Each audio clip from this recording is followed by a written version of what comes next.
Alright. First things first. I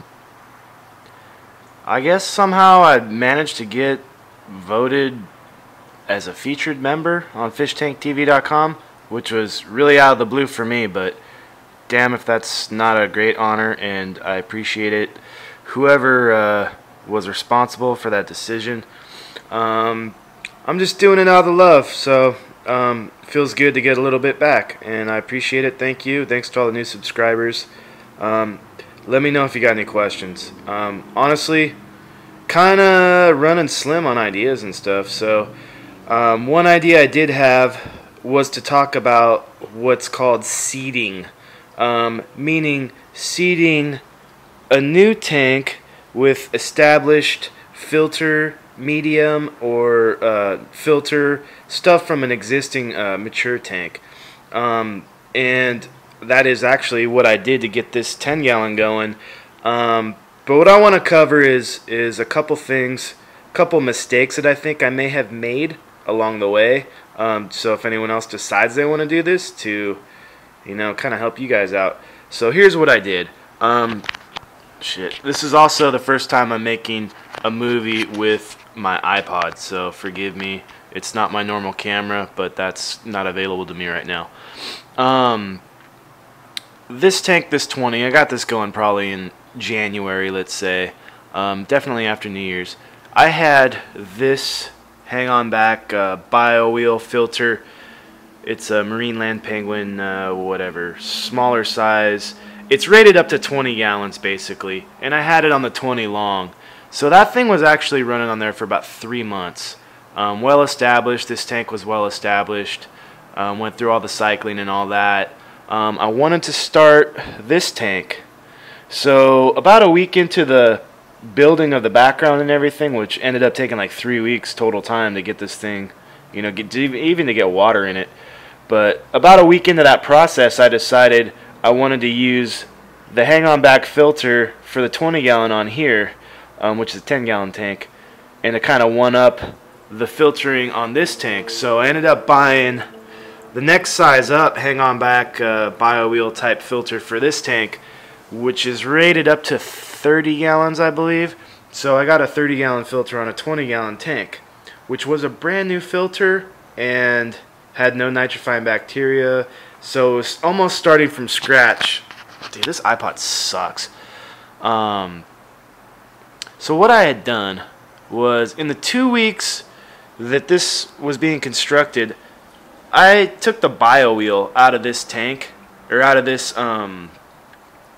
this filter, and you can actually see it in some of my old videos, and I tethered it off to the lid and had it floating in there, so the nitrifying bacteria would stay alive, being in the water on the wheel, and also some of the bacteria from the floating wheel could get up into the new filter and kind of seed this filter with some of the nitrifying bacteria, and that's kind of what I did. So this was running for 2 weeks until I got the other tank running, and then I took the bio wheel out, and that was about a week ago. And I'm already getting all kinds of crazy algae in here. I got brown, the shitty algae too, not the cool stuff. Brown algae all over the Anubias. You can see it from over here maybe. Well, whatever. There's some on the back wall. There's little spots here and there popping up. There's good, cool looking like green algae on this rock that I'm digging. I want that to stay. But the brown shit, I don't know. It's kind of killing this. It's just killing the vibe in here. It looks nasty. And that's because I got a little bit of an ammonia spike and a nitrate and nitrite spike, whatever. Because I didn't wait long enough, basically, when I swapped the filters out. I should have got another week or two, and maybe even put, a couple extra rocks or something from the old tank in there to, actually, fuck, what am I even talking about? Never mind. But I kind of had the same thing going on in here. There's a little bit of brown algae popping up on the glass. The Anubias, same thing. And then I had some like green hair algae growing off some of these rocks. And I expected maybe a little bit of a spike in this tank because it was, everything else in here was brand new except for the filter. But I'm actually seeing less of a problem in this tank and more of a problem in this tank. So let that be a lesson to you guys. If you're going to kind of seed a tank, taking a mature filter off of an existing tank, and then also I filled up half the water with tank water from this tank when I got this going.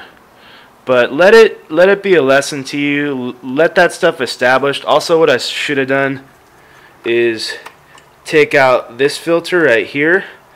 I should have took one of those out, and during that time had it kind of brewing up in here so it could kind of get seeded too. So if you're gonna seed a tank like that, don't rush it.